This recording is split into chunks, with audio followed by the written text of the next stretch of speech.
Parfois, le bien provenant de la douleur et la souffrance ne peut être provoqué par aucun autre moyen.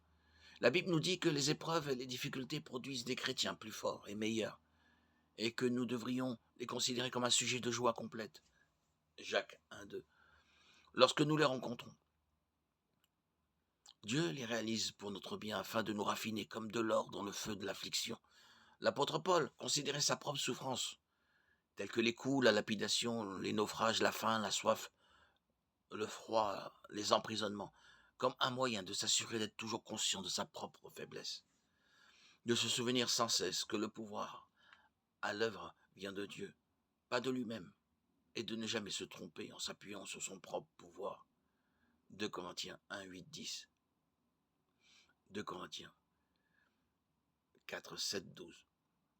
La justice de Dieu est justifiée lorsqu'il fait éprouver de la douleur, de la souffrance à ceux qui ne croient pas en lui, afin de leur démontrer sa miséricorde, en de les avertir encore et encore des conséquences du péché, quand par leur propre rébellion ils s'attirent une calamité. C'est une punition et non de la cruauté.